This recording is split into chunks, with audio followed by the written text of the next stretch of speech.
Bem-vindos ao Conecta Mais. Aqui você se desenvolve, se inspira e aprende com as experiências dos nossos convidados. Eu sou Georgia Noronha, jornalista, CEO do jornal Eu Amo Meu Bairro, e estou aqui com uma pessoa super especial, que é o psicanalista Werkerson Azeredo. Seja bem-vindo. Obrigado.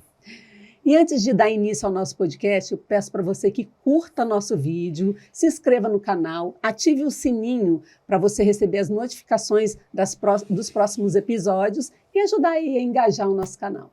Agora eu vou apresentar os nossos patrocinadores. Você e sua família que precisa de cuidados, a Cuidare Vitória cuida de pessoas no conforto do seu lar ou em hospitais, cuida de idosos, adultos, adolescentes, crianças, independentes ou acamados, pessoas que têm doenças, transtornos, cuida de mulheres com pós e pré-parto, cuida de todos os tipos de pessoa. Então, se você precisa de cuidado, a Cuidare Vitória cuida. E se você está em busca de serviços de contabilidade, a Casas Contabilidade é uma empresa localizada em Jardim Camburi, que tem a capacidade de atender empresários e autônomos. Ela é especializada em atender esse tipo de público. Ela presta serviço também para pessoas físicas, tipo MEI também.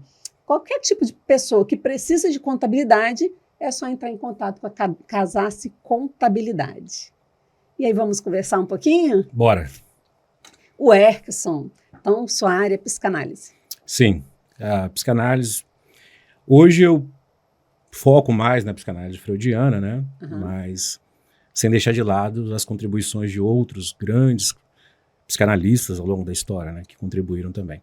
Uhum. Mas a gente se debruça em ajudar o público, as pessoas, em suas demandas, através da psicanálise. Então, mas você também está estudando, né, psicologia? Sim, sou acadêmico em psicologia, estou terminando a graduação em psicologia, né? Ano que vem são os últimos meses na graduação, estamos lá fazendo alguns estágios e tudo mais, que é também uma contribuição interessante, não só a psicanálise, mas a psicologia também com a área comportamental tem muito conteúdo interessante, com outras, né, abordagens que não só a da psicanálise.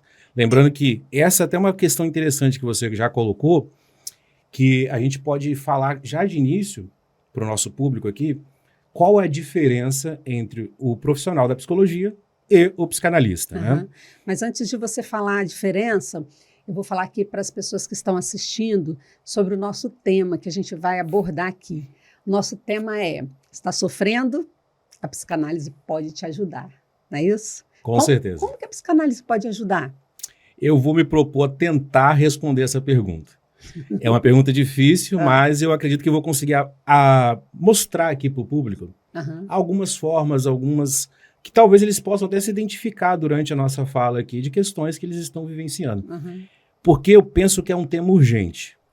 Porque a saúde mental pode ser um divisor de águas e é na vida de muitas pessoas. Provavelmente algumas pessoas que vão nos ouvir agora talvez estão sofrendo. E através, talvez, se for aqui, conseguimos passar uma ideia pedagógica, né? E também de ter insights através da nossa fala, pode ser um gatilho para que eles busquem, né, também ajuda e auxílio de um profissional. E a diferença entre psicanálise e psicologia? Tem outras terapias também, né?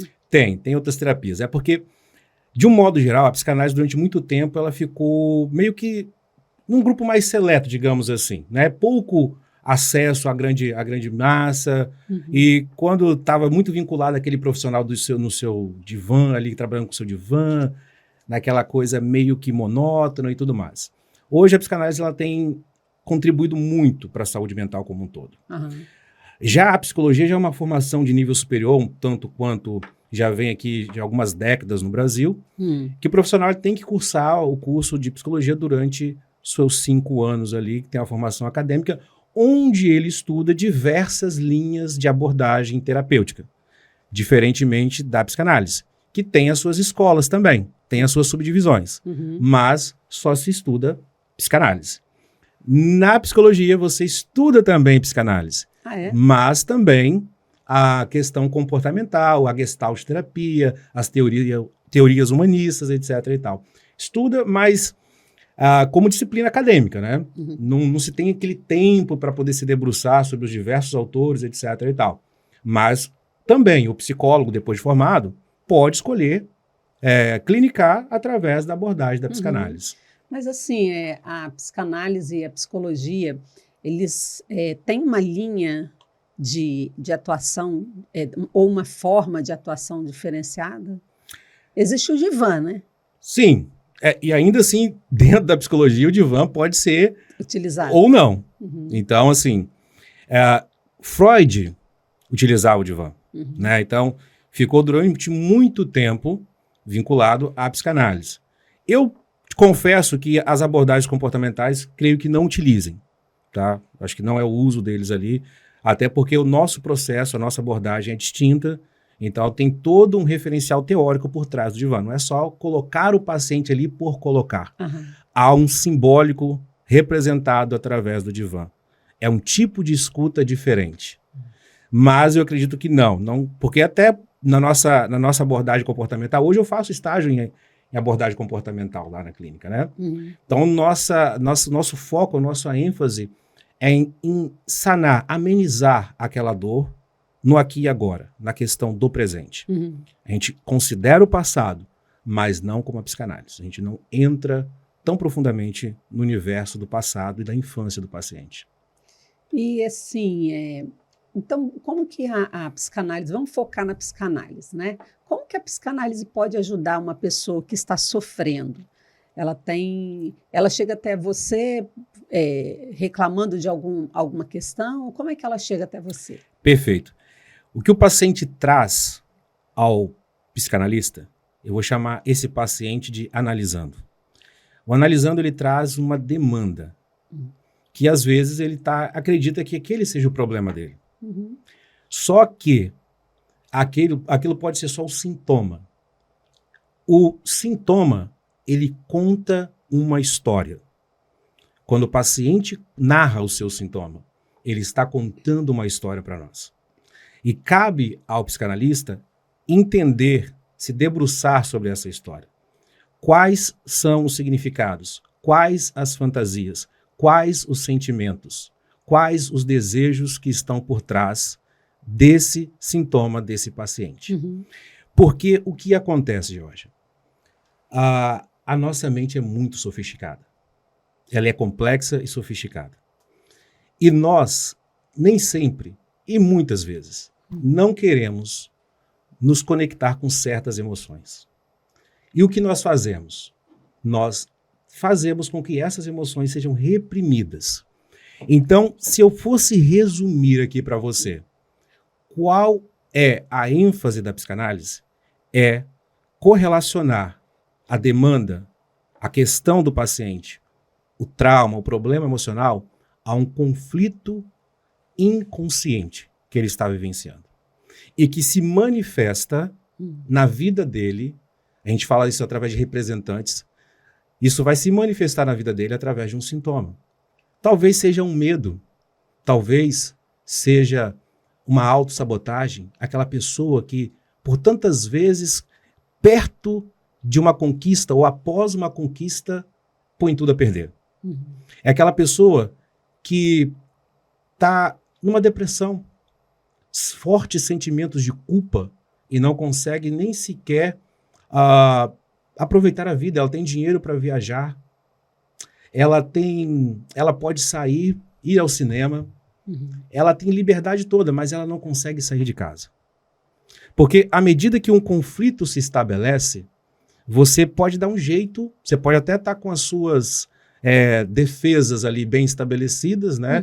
Suas instâncias psíquicas que a gente fala estão equilibradas, só que algum evento da sua vida pode ser o desencadeador de algum problema e alguma demanda na vida do paciente. Então são N possibilidades e N exemplos que eu poderia trazer aqui sobre como o paciente chega até nós. Ele chega, resumidamente, com um sintoma, falando uma demanda, que talvez não tenha sequer, ele não sabe de fato qual é o vínculo que está por trás, qual história que está por trás daquilo ali. E Antes da gente continuar, eu tenho um presente para você. Ah, é? Ganhei um presente? Ganhei um presente. Eu tenho esse presente aqui, deixa eu ver se é o seu mesmo. Esse presente aqui é um presente da Confino, que é um Olha. produto. Abre para a gente ver. Vou abrir, hein?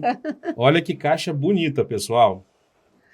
Esse é um presente da Confino. A Confino, ela foi lançada agora há pouco tempo, né? Uhum. E ela trabalha com produtos que é o antipasto de berinjela e a geleia de pimenta. Inclusive, eu trouxe aqui o antipasto para você experimentar. Eu vou experimentar, pode ter certeza. Abre para você ver. Olha que é tão chique, eu não sei nem abrir essa caixa, hein? Puxa aqui a fitinha. Puxa aqui Aí, a primeira aí. preta. Isso. Olha só, hein, pessoal, para Aí vocês... amarra e tira.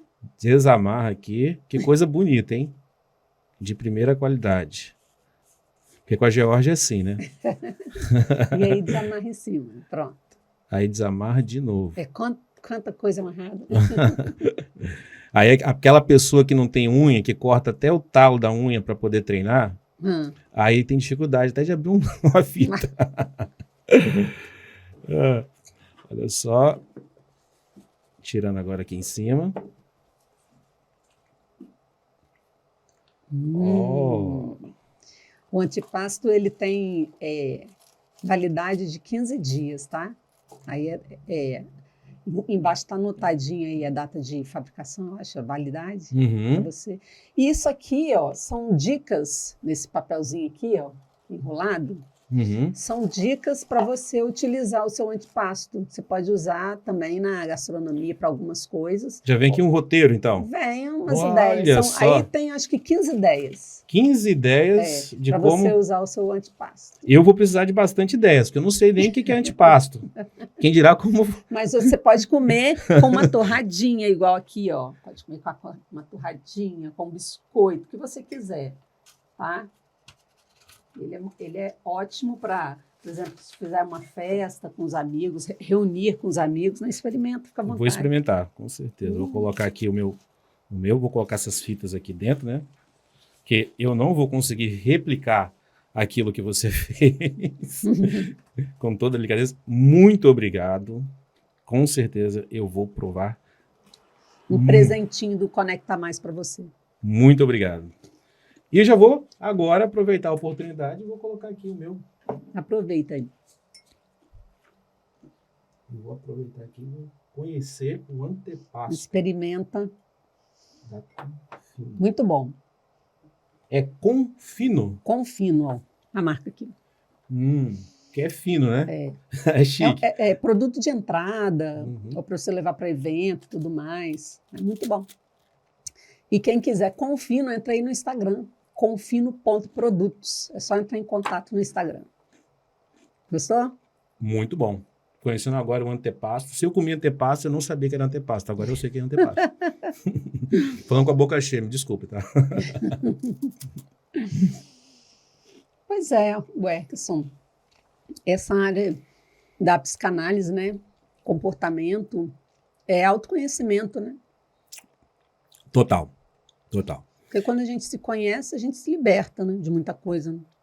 Autoconhecimento já vem lá dos gregos, né? Conheça-te a ti mesmo.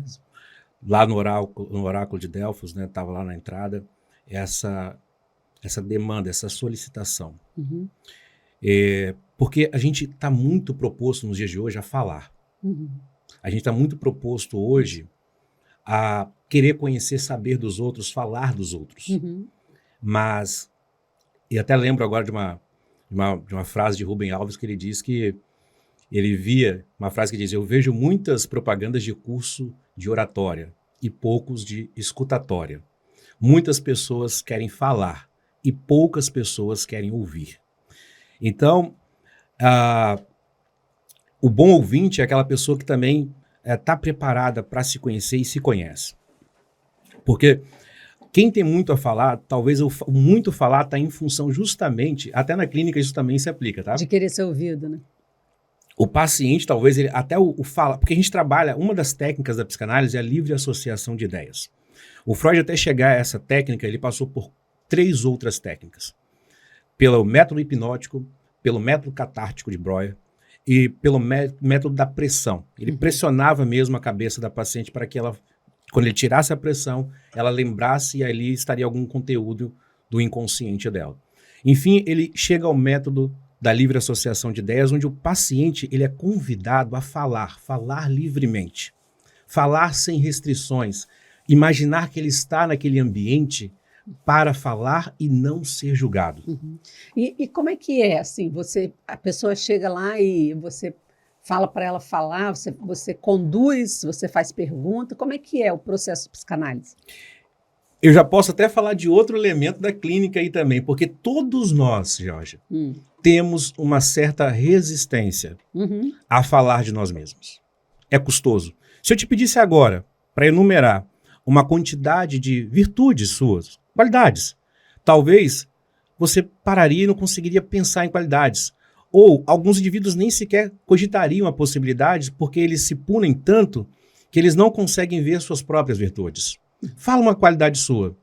Ele não sabe. Ele não consegue imaginar. Ela não consegue imaginar. Então, quando a gente a pergunta sua deixa eu voltar à pergunta que você me fez, que era que eu não vou falar aqui. Como é que é a condução? Você Sim. faz perguntas? Então, para quebrar essa resistência, voltei, consegui recapitular. Para quebrar essa resistência, talvez a gente comece fazendo uma pergunta aleatória ou pega uma fala do paciente. Porque quando você escuta de forma analítica, o que a gente faz? Estou conversando com você aqui agora, eu respeito um campo de comunicação. Se você me falar uma palavra, eu vou tentar me restringir ao significado mais básico dessa palavra. Eu não vou ficar tentando interpretar. É até interessante que as pessoas chegam para nós e falam assim, você não vai ficar me analisando. Eu falo, olha, dá trabalho, eu não fico fazendo isso toda hora. Então, quando você está escutando um paciente, você se permite quebrar isso. Quando ele fala, se ele chega para você e fala, está chovendo, então, isso pode significar alguma coisa. O que está chovendo? Está chovendo de emoções? Está chovendo a minha alma? O que está chovendo? Ou o mundo está caindo lá fora. Que mundo é esse desse paciente que pode estar caindo agora lá fora? Ou internamente. Então, durante a escuta, nós vamos ouvindo aquilo que nós vamos compor um significado ao longo do atendimento.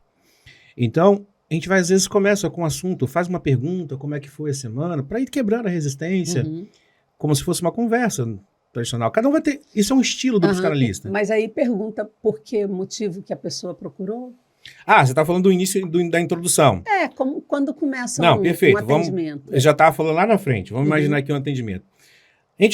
A gente primeiro vai fazer o quê? Vai fazer as entrevistas preliminares, onde nós nos propomos a tentar entender qual é a demanda desse paciente, saber se somos nós os responsáveis por atender aquele paciente. Porque se você chega para mim e diz, olha, eu preciso tirar minha habilitação porque eu passei num concurso público e eu tenho 2, 3 meses, eu não vou te propor uma análise. Você tem medo de dirigir, você chega perto de um carro, uma fobia. Eu acho mais interessante que esse paciente seja designado para uma terapia cognitivo-comportamental. Que ele possa lidar com essa questão de forma mais rápida lá. Que aí é com psicólogo. Seria com psicólogo. Então, assim, o primeiro passo é isso, entender se eu sou o responsável por atender aquela demanda. Ou se essa demanda se adequa à minha linha também, né? Se são casos. Porque pode ser situações que eu não dei conta. Então, eu primeiro defino esse ambiente. Depois disso, dessas entrevistas, você faz uma anamnese, você também conhece a história do seu paciente. Com isso pronto, você pode preparar o trabalho e ele vai trazer uma demanda, né? E hoje, não só traz uma demanda, como também traz um diagnóstico, muitas vezes. Porque eu li lá na internet que eu bato exatamente, não, eu tenho um namorado narcisista. Não, minha mãe é narcisista, esse é fato, eu sofro muito com a minha mãe. Mas eu tenho certeza, eu acho que eu tenho traços, eu acho que eu estou com TDAH. Eu vim aqui porque eu preciso saber se eu tenho TDAH ou não, porque tudo que parece eu tenho TDAH. Então a gente hoje está num contexto em que as pessoas têm esse suposto saber, né? Elas têm esse pseudo-diagnóstico já até trazendo para você e querendo já uma resposta meio que, né, meio imediata. Mas aí o que a gente faz? Não é mostrar para o paciente, olha, entenda o que é, né? Talvez nem serei eu que vou atendê-lo. Ou talvez ele vai entender que não é o momento. Uhum. Mas eu preciso trazer ele para a realidade, o princípio da realidade que a gente fala, né? Porque às vezes o nosso paciente não está vivendo a realidade. Uhum. A gente tem que precisar trazer ele para a realidade. Falar, olha só, assim que funciona. Esse é o compromisso. A psicanálise, ela trabalha com a verdade.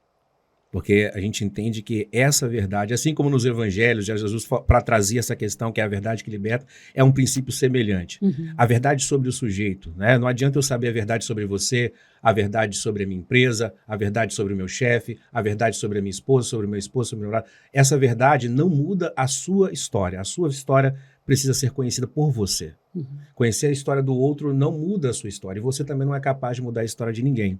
O outro muda à medida que ele deseja mudar.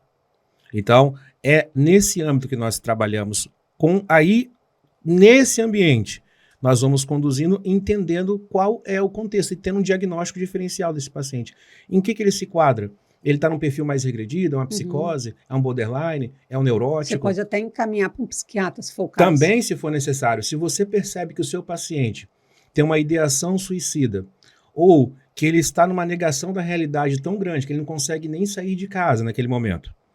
Ele só conseguiu ser atendido por mim porque ele fez uma consulta online. É interessante que ele procure o remédio. Naquele momento é útil para que ele possa primeiro apaziguar ali, criar um ambiente favorável para o trabalho. Uhum. Né? Então a gente tem que lançar a mão dessas metodologias que estão à nossa disposição. Não negando, não demonizando o remédio e nem colocando aqui só a realização. O remédio vai te dar tudo, o remédio não vai te dar nada. Uhum. Esses perfis, não, a gente tem que tentar entender qual é o contexto do paciente. E o psicanalista sempre trabalha sob supervisão de um profissional mais experiente. A psicanálise ela tem isso, de poder o psicanalista ter o seu supervisor na clínica. Então, todas as vezes que você... É o único momento onde você pode abrir o caso de um paciente. É na supervisão. Então, 2 pessoas sabem. Entendi. Isso até ajuda, né? Porque às vezes o psicanalista, por mais que ele está há anos estudando, trabalhando com determinada área, ele pode detectar alguma coisa diferente, não saber como conduzir né? Ou ser algo muito diferente daquilo que ele está acostumado, e aí ele tem um supervisor para trocar uma ideia, né? Perfeito sua colocação. Por quê? Existem as questões que o paciente, o analisando, vivencia com o analista. E existem as questões do analista para com o paciente. A primeira nós chamamos de transferência. Uhum. A segunda a gente chama de contratransferência. São as emoções que são manifestas em mim por meio da minha relação com o outro. Ninguém sai ileso de uma relação. Algo é manifesto no paciente e no analista. Porque existe essa troca de inconsciente para inconsciente. Então, o que o psicanalista precisa entender? Se ele não está conseguindo evoluir o caso, e também, como você falou, por talvez não ter experiência naquele tipo de situação, né? Ele precisa diluir dali o que é dele e o que é do paciente. Uhum. Né? Mas, hoje, o Freud, a priori, quando ele começa os seus trabalhos, ele entendia que a transferência era um obstáculo. Depois, ele foi percebendo que não. E, hoje, um terreno comum de todas das escolas da psicanálise, onde as escolas se encontram, a gente diz assim, é a contratransferência. Os sentimentos que o analista sente com o seu analisando também são utilizados para entender o mundo e o universo mental do paciente. Talvez esse paciente, ele possa querer que eu sinta o medo que ele sente, para ele saber como é o desamparo que ele vive. Eu li até num livro a história de um menino que ele, para ser atendido, Jorge, ele só aceitou se a mãe dele entrasse no consultório com ele. E à medida que o tratamento foi evoluindo, a mãe passou a não precisar entrar em todas as sessões. Ela entrava em algumas. Que ele foi se sentindo seguro, né? As resistências foram baixando, foram ver que ali era um ambiente seguro e ele foi permitindo ficar ali a sós com o analista. Uhum. Na verdade, era uma analista mulher. E à medida que o tratamento foi evoluindo, chega um momento que a mãe nem mais entrava. Ela Tá bom, né? Muito bom. Eu vou comer mais daqui a pouco. Bom, um dado dia, essa mãe percebe, olha, já que eu não estou precisando entrar todos os dias, o que eu vou fazer? Eu vou lá na rua, vou dar uma volta, vou fazer uma compra e depois eu retorno já com as compras e adianta meu dia. Não sei exatamente se era essa a situação, mas ela saiu. E aí o que ocorre? Quando ela sai, o menino, por algum motivo, talvez até pelo inconsciente, uma comunicação do inconsciente, ele vai lá dar um confere naquele dia e não encontra. Dá o quê? Vai lá conferir Tá. se a mãe tá lá e não tá lá a mãe. Uhum. Ele se desespera. Ele pega algo que estava sobre uma mesa e joga na psicanalista. Pega outro objeto pontiagudo e vai em direção à psicanalista. E aí o que faria uma pessoa normal, fora do seu ambiente, ou no seu ambiente profissional, tendo um garoto descontrolado com objeto pontiagudo caminhando na sua direção? Okay. Essa é uma pergunta interessante, né? A maioria de nós pensaria, talvez, eu vou precisar controlar, segurar esse menino, né? Ele perdeu o controle. Mas ela entendeu, ela sentiu, ela analisou a contra-transferência, ela sentiu medo. E ela, através do medo que ela sentiu, ela falou o seguinte para ele: deve ser muito difícil viver num mundo onde você se sente a todo momento desamparado e com medo a todo instante. Quando ele escuta isso, ele percebeu que ela era capaz de sentir e se conectar com o universo e o sofrimento dele. Então ele se desarmou. E aí ela se conectou mais ainda a ele, né? E ele se desarma daquilo ali e solta o objeto. Então, o que nós sentimos na clínica também pode ser utilizado para ajudar o paciente. Porque não é só o que o paciente tenta reviver comigo. E aí eu vou falar da primeira questão, que é a transferência. A transferência acontece em todo momento, no dia a dia. De nós depositarmos os nossos conteúdos no outro, né?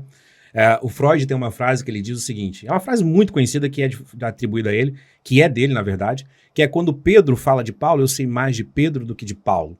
Ou seja, quando alguém vem contar algo para mim de alguém... Uma crítica, né? É mais provável que eu saiba desta pessoa que está me contando do que da outra. Eu não conheço a outra.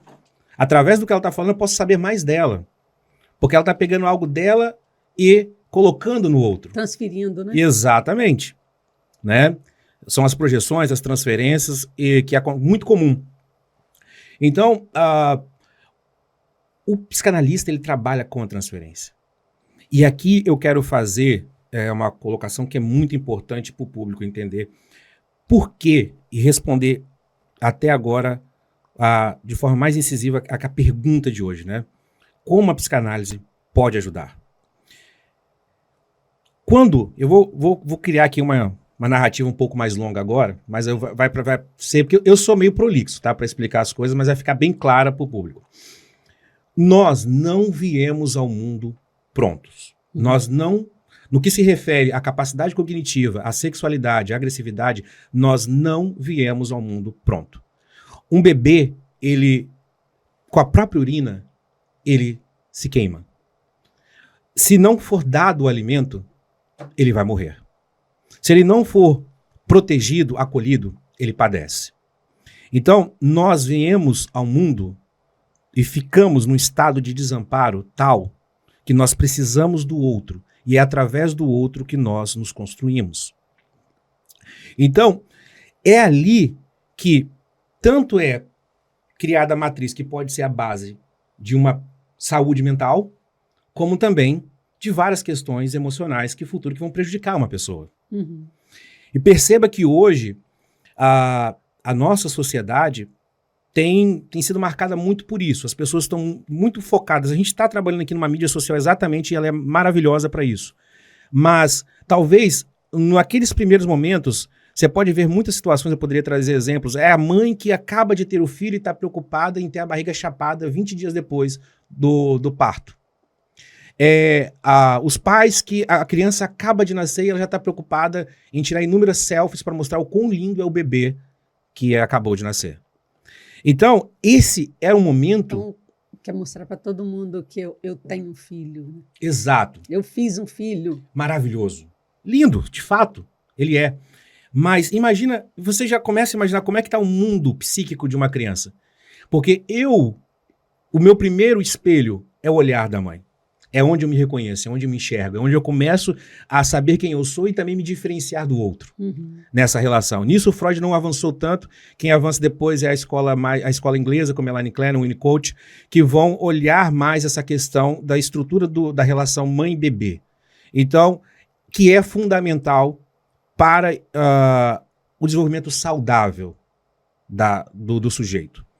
Então, nós não viemos pronto, nós precisamos nos desenvolver. Então, quando o Freud cria uma teoria falando psicossexual, ele não está falando de sexo, ele está falando de sexualidade. E a sexualidade, ela está em todas as nossas atividades. É uma questão que nós desenvolvemos, nós precisamos desenvolver. Quando o Freud fala de uma bissexualidade humana, ele não está falando de hétero, de questão de gênero, ele está falando que nós viemos abertos e prontos para direcionar nossa sexualidade para um lado ou para o outro, depende do ambiente. Isso é uma contribuição de outro, que eu já citei, que é o Winnicott. Ele vai relacionar a questão do ambiente, o fator ambiental como preponderante para a saúde mental de um indivíduo. Então, se nós precisamos nos desenvolver, se essas relações com a mãe, com os pais, primeiro com a mãe, depois com a tríade, que é o complexo de Édipo, tão conhecido complexo de Édipo, que um dia a gente pode vir aqui só para falar de complexo de Édipo, que depois aí já coloca uma tríade, coloca o pai ali também, porque todo mundo pensa que o complexo de Édipo é essa rivalidade do menino para com o pai, um amor para com a mãe, mas há também um amor para com o pai. Os amores infantis, eles têm essa questão de amar e odiar ao mesmo tempo. A gente tem uma dificuldade, já está até na vida adulta, de entender isso. Ao mesmo tempo que a gente ama, a gente odeia. Isso também, as mães vocês são mais preparadas para entender isso. Porque é normal a mãe virar e falar assim, nossa, eu tô odiando meu filho hoje, ele fez algo que me deixou louca da vida. Mas minutos depois você tá fazendo talvez uma comida para ele, fazendo um afago, dando um afago. Então, como é que oscila tanto assim? Não oscila, é porque nós conseguimos comportar em nós sentimentos que aparentemente são contraditórios. Nós temos a capacidade de aglutinar sentimentos por um mesmo objeto. A gente usa muito essa expressão objeto na psicanálise. Quando você vê um psicanalista falando objeto, ele está falando para onde nós direcionamos os nossos afetos. E até agora eu não respondi a pergunta, né? Estou falando, igual um desesperado. Mas eu vou responder a pergunta.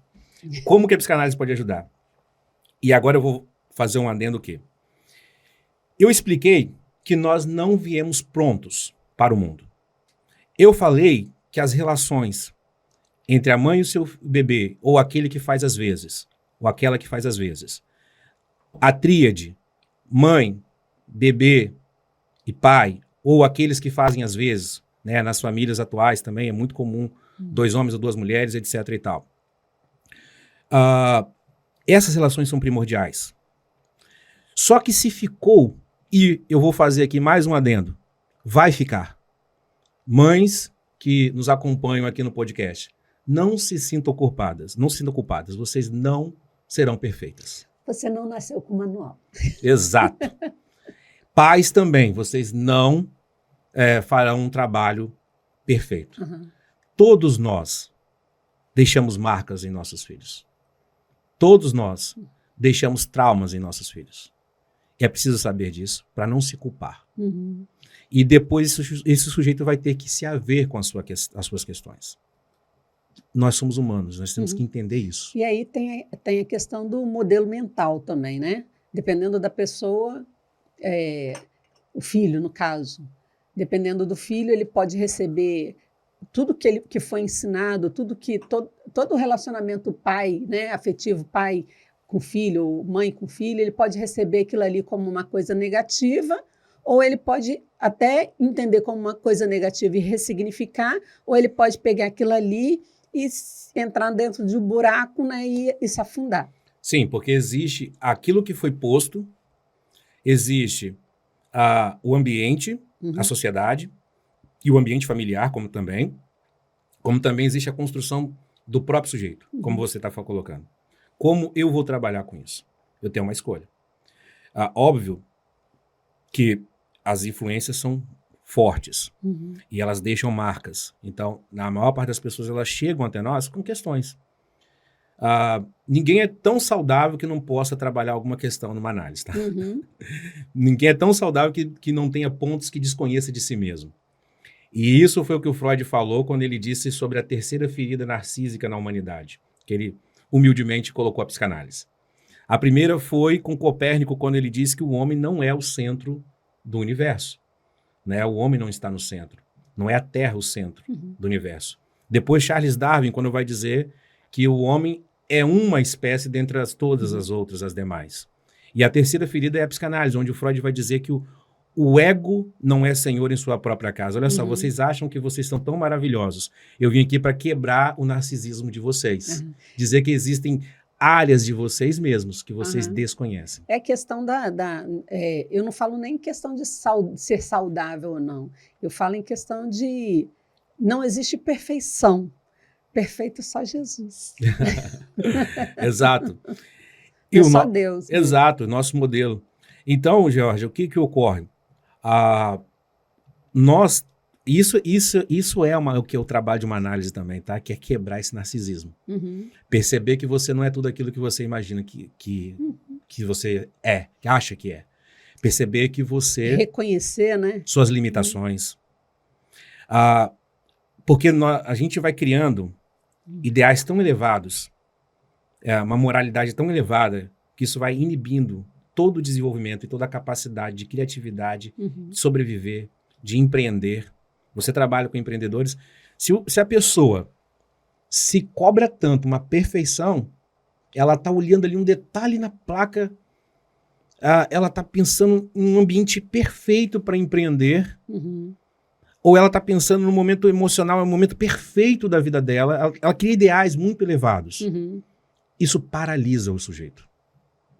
Então, numa análise, também é possível flexibilizar isso. Se cobrar menos, ser mais leve, rir mais, né? Então, ainda vou responder a pergunta. Já estou respondendo, mas vou responder ela com mais onde eu quero chegar lá no ponto, né? A gente vai fazendo esses vários adendos. Então, a análise trabalha nisso, nessa quebra dessa onipotência. Sabe? Você poder se ver não tão maravilhoso como você é. Você não, eu estava falando sobre a questão do mindset, né, do modelo mental da pessoa, da forma dela enxergar as coisas, né? Uma vez viraram para mim e falaram assim, não, porque nem todo mundo tem oportunidade, né? A maioria das pessoas não tem oportunidade, porque assim, eu trabalho com empreendedorismo, né? E as pessoas que têm negócio, quem não tem... Eu não vou generalizar, tá, gente? Não me julguem.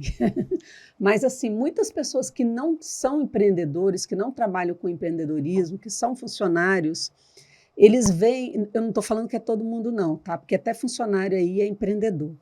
Mas muitas pessoas veem a pessoa que está empreendendo, que tem um negócio, como se fosse...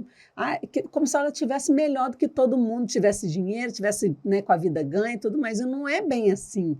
Quem está empreendendo, às vezes, ela não conseguiu uma oportunidade de ter um emprego, por exemplo. Então, ela tá ali empreendendo. Mas eu falo isso por quê? Porque uma vez uma pessoa falou assim, então nem todo mundo tem oportunidade, mas eu acho que oportunidade se cria. Sim. Aí eu falo sobre a questão até do meritocracismo, né? Mas eu acho que não pode, as pessoas não podem, né, todo mundo merecer, esse negócio de merecer, né, nem todo mundo tem oportunidade. Mas, poxa, oportunidade se cria. É igual, por exemplo, quem vai estudar, vai fazer um mestrado, um doutorado e tal, ela está buscando, então ela está criando a oportunidade dela chegar até onde ela está. Sim. Né? E no caso do empreendedor e tudo mais, sei lá, ele também está criando as oportunidades, porque não cai do céu. A gente não empreende assim, num estalar de dedo. Não, é tentativa e erro. É tentativa e erro. E muitas vezes a pessoa erra e não consegue chegar a lugar nenhum. Exato. E essa é uma das questões que a gente fala muito da palavra resiliência, né? De ser resiliente. Todas as pessoas que... eu que me debruço mais sobre pensadores da psicanálise, eu percebo que todos esses homens, eles erraram. Eles até foram execrados, mas porque às vezes estavam à frente do seu tempo. Então, a gente hoje ouve muitas frases do tipo, né? Faça, você vai ser criticado assim mesmo, etc. e tudo mais. E é real, você tem que entender que é dessa forma mesmo. Se você não há oportunidade, pense, o que eu posso fazer? Né? Eu tava até lembrei até de uma frase do Martin Luther King, que ele diz o seguinte: se você não pode, né, voar, corra. Se não pode correr, ande. Se não pode andar, se arraste, mas não fique parado, né? Alguma coisa você precisa fazer para poder algo acontecer. Nada vem... O mundo, eu costumo dizer o seguinte, Jorge. A gente está abrindo parênteses aqui, vou voltar lá para o tempo. A Terra gira em torno de si. Leva 24 horas. A Terra gira em torno do Sol. 365 dias. A Terra está em movimento. O cosmos está em movimento. Não estar em movimento é contrariar a lógica. Eu também, como você, tenho essa questão da espiritualidade, da crença cristã. E, por vezes, eu lendo a Bíblia, eu me debrucei muito tempo de ler a Bíblia, li a Bíblia algumas vezes, você percebe que se você tem uma crença, talvez parecida com a nossa, diferente, não importa, o que é ensinado, o princípio que está ali por trás é, olha, a divindade, ela simplesmente não entrega. Ela pede de você. Quando o povo de Israel estava ali diante do Mar Vermelho, eles estavam diante de um desafio, eles não tinham recursos para poder atravessar, todo mundo parou e questionou, né? Olha, o que a gente faz aí, Moisés? Moisés, vai lá, pergunta a Deus e fala assim, apenas manda eles marcharem, deixa o resto comigo. Então, a gente precisa começar um processo. Se a gente acredita que se Deus vai ajudar, se o universo, se são as forças do universo que vão contribuir. Tem gente que veio me perguntar, semana passada um jovem me perguntou sobre, você acredita na lei da atração? Olha, pode até ser que tenha uma lei da atração, se é fé ou não sei, mas eu sei o seguinte, eu não posso ficar com a lei da atração lá no sofá da minha casa. Eu preciso da lei da atração. Ela não vai cair do céu. Eu preciso agir. E aí as coisas vão... as coisas que eu mais vi, as transformações maiores na minha vida, foram no dia que eu tive coragem de fazer coisas que as pessoas falaram que eu era louco. Eu estava num emprego público, já tinha adquirido estabilidade num cargo público no Estado, e eu simplesmente pedi licença em vencimento, porque eu queria passar em outro concurso. E eu juntei um dinheiro, falei, esse dinheiro aqui vai me manter durante um ano, pagar as minhas contas durante um ano, e eu não tenho mais nada, não posso nem chupar uma bala. Mas eu tenho esse dinheiro aqui. Eu fiz uma reserva e pedi licença sem vencimento. A licença em março, para eu me afastar do Estado em maio. Uma semana, na semana que estava, na última semana de trabalho em maio, eu recebo um e-mail do outro concurso que eu queria passar me convocando. Eu saí do Estado na sexta-feira, eu estava no emprego que eu tinha feito uma outra prova na terça-feira. Parece assim, nossa, isso foi programado, não foi. Mas as coisas só aconteceram para mim quando eu tive coragem. Talvez essa seja uma questão... nós não estamos aqui falando de uma questão psíquica, consciente e tudo mais, mas a gente está falando de uma questão de ato, de ação, né? Se você quer algo, você precisa fazer acontecer. Né? Se você quer uma mudança para a sua saúde mental, você precisa procurar um profissional. Eu vejo que pessoas vão fazer curso de psicologia querendo saúde mental. Não vai ser lá no curso de psicologia. Não vai ser lá no curso de psicanálise que você vai conseguir. Muitos colegas meus de faculdade de psicologia falam, nossa, eu vim aqui porque eu pensei que eu ia conseguir me ajudar. Eu não consegui me ajudar aqui. Eu falei, não, acho que você precisa fazer de terapia, você não precisa de curso. Então você vê hoje pessoas empilhando cursos. Curso de coach, curso para mudança de mindset, um monte de treinamentos, mas... E se a questão dela está no seu inconsciente, no reservatório psíquico dela, que ela não tem acesso através de uma metodologia, de uma abordagem de coach, de uma abordagem de um comando? Você tem os seus mentorandos, Jorge. Eu também fui seu mentorando.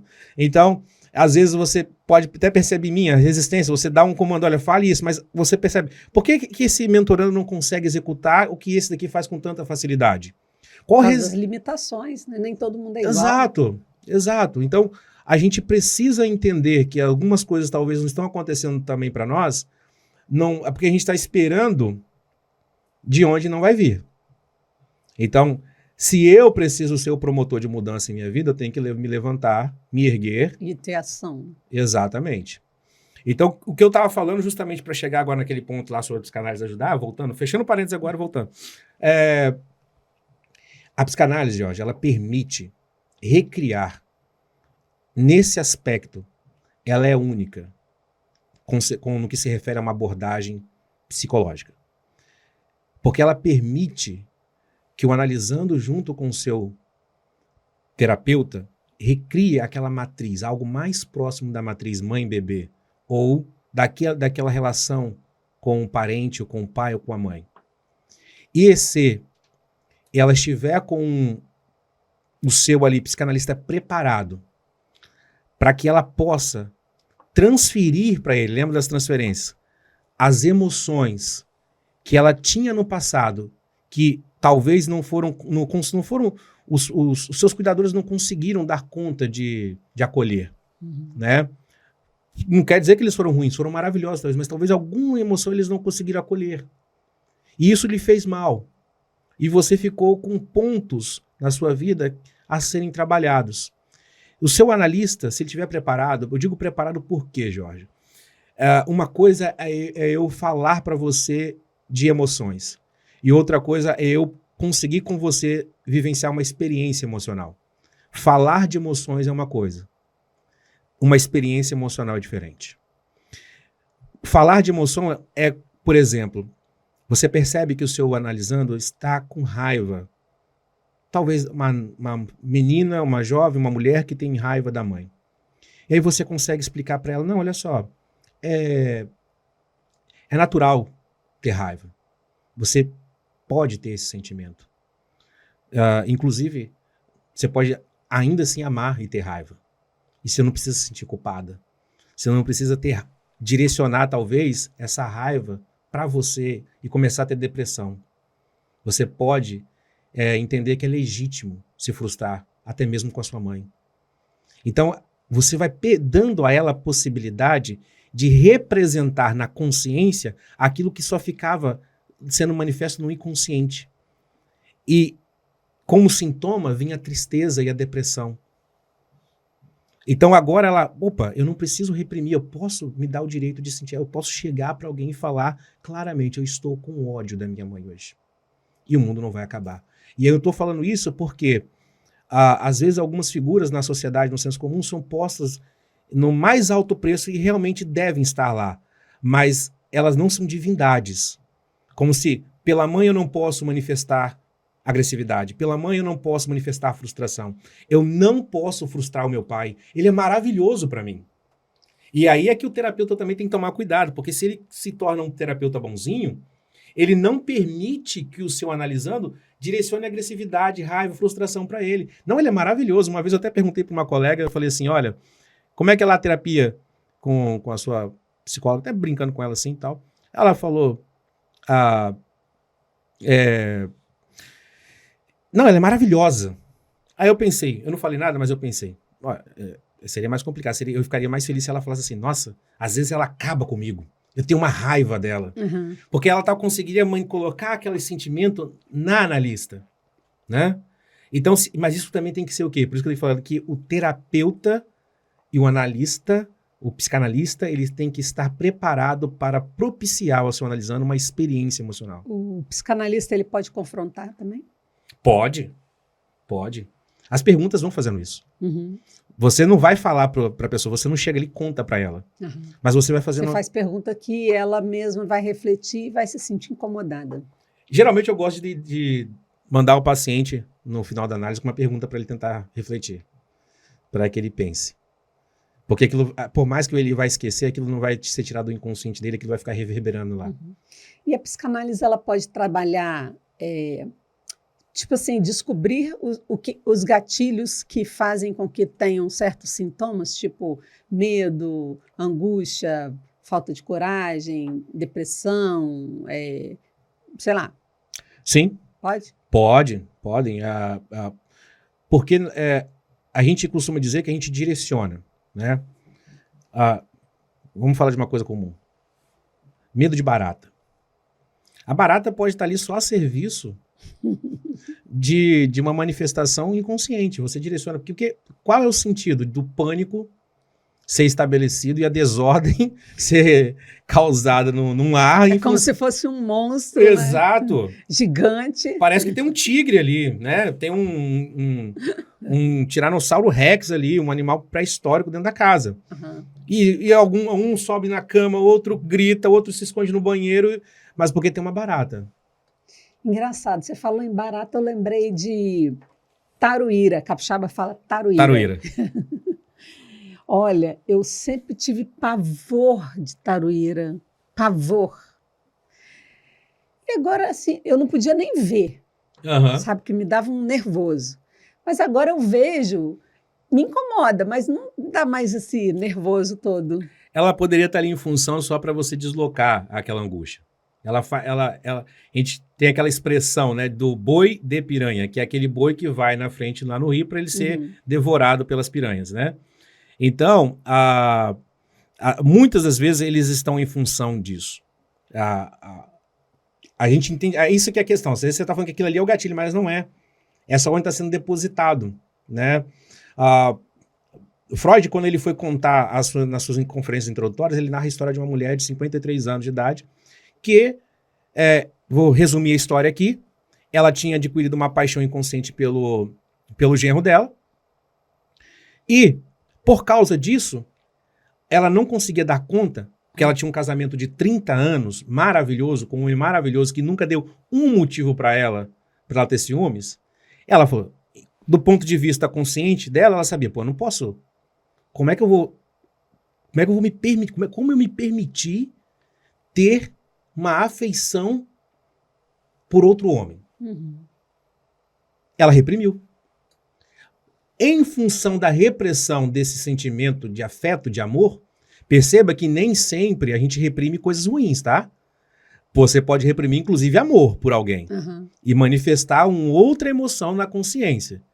O Freud narra que essa senhora, ela manifestou na sua consciência uma paranoia e começou a perseguir o marido, dizendo que ele, em função de uma carta que ela recebeu, ele estava traindo. E ela começou a botar em xeque o casamento dela, porque ela não dava conta de lidar com o desejo dela. Então parecia que aquela... Então, criava uma fantasia. Exato. Parecia que aquela carta foi um gatilho. Quem ouve, aquela carta foi o gatilho. Daquela carta que ela recebeu, ela teve o gatilho necessário para ela manifestar aquele sentimento persecutório em direção ao marido. Começou a persegui-lo. Você está me traindo, etc, etc. E o Freud atende ela. E ele percebeu, o tratamento não evoluiu tanto, mas ele percebeu que havia uma paixão inconsciente que ela reprimia.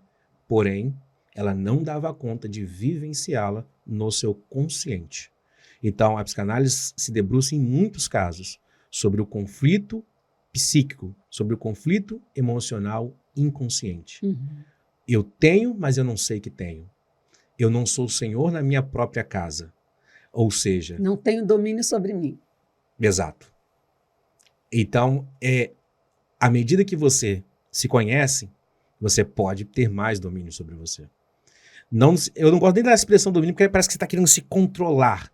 Mas você pode ter a capacidade de prever, a capacidade de se enxergar, saber quem você é, dos riscos que você corre e dos que você não corre, né? E não se pôr em situações que você vai poder criar ambientes que vão lhe prejudicar.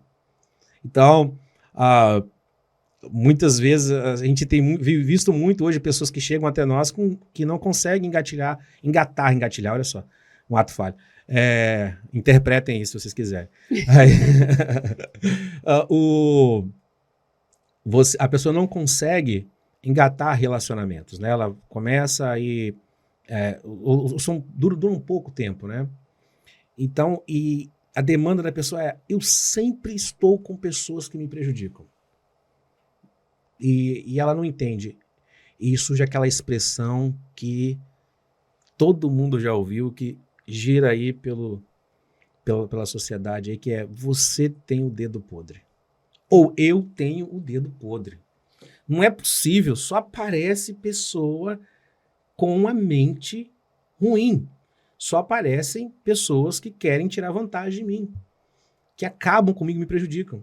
eu tenho um dedo podre. Sempre sou traída. Não, sempre tiram vantagem de mim, me dão prejuízo. E o que é que pode estar ali? Né? Pode, por trás dessa escolha, que a gente fala escolha objetal, que é a escolha de um parceiro, alguma questão inconsciente que faça ela olhar para esses perfis, ele olhar para esse perfil, ou até a semelhança de perfis. E se a pessoa não tratar, não lidar com isso, vai continuar. Vai, pro porque resto da vida. Freud diz que nossa mente segue um princípio, uma tendência à repetição. Então, se uma pessoa casa com exemplo, um homem casa com uma mulher, né, que, sei lá, problemática, né? Aí separa dessa mulher problemática, depois ele casa com outra que tem as mesmas características dessa mulher problemática. Aí ele separa dessa mulher, aí vai se relacionar com outra que vai descobrindo que ela também tem algumas dessas características, às vezes piores, né? Então, para que ele possa ter um próximo casamento com sucesso, ele precisa buscar se autoconhecer? Ajudaria bastante. A psicanálise poderia Ajudaria. ser uma solução. Ajudaria. Porque, de fato, não tem sido muito fácil fazer escolhas, né, no mundo atual. A gente está vivendo um mundo, uma sociedade que ela tem criado perfis narcisistas com mais frequência, perfis borderlines com mais frequência. Cada época nós somos frutos da nossa época. Nós temos influências ambientais. Isso é fato. Então, por exemplo, o Freud tratou de mulheres histéricas. Mulheres que sofriam de histeria. Porque ali era um contexto de repressão, de incapacidade de manifestar conteúdos, de fala. A mulher não tinha direito à fala, né? Às vezes eu dou aula online de psicanálise e às vezes tenho alunos online. Eu já tive alunos que têm assim, até uma resistência a Freud, de algumas visões de mundo e tal, que dizendo que ele é misógino, né? Enfim. Mas eu discordo porque ele deu voz às mulheres. O que o Freud fez do ponto de vista da terapêutica é único. Ele inaugurou uma era. Lendo um livro recentemente, falava que a psiquiatria ela pediu ajuda a um primo pobre que foi a interpretação, a linguística. Porque naquela época os tratamentos não alcançavam. Era preciso, o que o Freud fez foi interpretar. Interpretar aquilo que estava sendo dito. Peraí, o que está sendo dito? Essa pessoa vem me falar uma coisa, mas tem uma mensagem aqui por trás. O sintoma contava uma história. Havia uma emoção vinculada ali. E ela não estava vendo, ela não via, e sofria. E as mulheres que ele tratava naquela época sofriam de paralisias de membros, perda de visão, estados que elas ficavam semi-hipnóticas, quase que em transe. E tudo surgia dentro de um contexto. Né? Então, que foram percebendo que à medida que era lembrada, eles foram percebendo que à medida que as lembranças vinculadas ao momento as memórias eram retrazidas à consciência, aquele afeto perdia, o sintoma perdia força, porque ele estava ali oculto. Então, voltando à pergunta que você me fez, uma pessoa que está vivendo uma repetição hoje, a psicanálise ajuda? Nós só vivemos uma vez. Nós temos uma oportunidade única para construir algo. E muitas vezes nós não estamos conseguindo porque o problema não está... O mundo é difícil. As pessoas são difíceis. Mas você não tem como mudar o mundo. Até pode, mas vai ser mais difícil. Mas você pode mudar a si mesmo. Você tem o poder, está nas suas mãos. Você pode trabalhar consigo. Você pode propor mudanças, você pode assumir desafios. A gente está agora, hoje é dia 21 de dezembro de 2023. O ano está prestes, existem aquelas promessas que são feitas, mas por que não uma boa promessa, uma boa proposta, um bom compromisso? Não vamos falar promessa, faça um compromisso com você. Assuma a responsabilidade por ser o promotor de mudança na sua vida. Pare de esperar que alguém venha salvar você. Pare de esperar que alguém venha mudar a sua vida. Pare de esperar, como aqui é muito comum. Eu estou esperando alguém que me faça feliz. Ninguém vai te fazer feliz, porque a felicidade é uma questão interior. Não dá para pegar a felicidade, comprar no supermercado, tomar a felicidade aqui. Eu vou tomar a felicidade. Não é possível tomar a felicidade. Não é possível tomar aplicar intramuscular ou na veia a felicidade. Você precisa trabalhar para construir a sua felicidade. Então você precisa assumir um compromisso para você. Peraí, o que eu posso fazer para que eu seja um melhor acadêmico? O que eu posso fazer para que eu possa ser um melhor esposo, uma melhor esposa, um melhor filho, um melhor profissional? O que eu posso fazer? A psicanálise pode ajudar. Bacana, Erkson. Obrigada aí pela sua participação. Nós estamos finalizando o nosso podcast. Fico muito feliz, tá? Nosso bate-papo muito gostoso. Passou rápido, né? Dá para falar mais 2 horas. Vamos marcar mais. Com certeza. Eu que agradeço de falar sobre um tema que é tão importante, não é porque é minha área, mas saúde mental hoje pode ser o divisor de águas, como eu falei, para a mudança de muitas vidas. Muitas pessoas estão sofrendo, as suas vidas estão paralisadas, e essa oportunidade aqui vai ajudar, eu imagino, muitas pessoas que podem, a partir do encontro aqui, se sentir esperançosas para um ano de 2024 melhor. Bacana. Podcast Conecta Mais finalizando e até a próxima.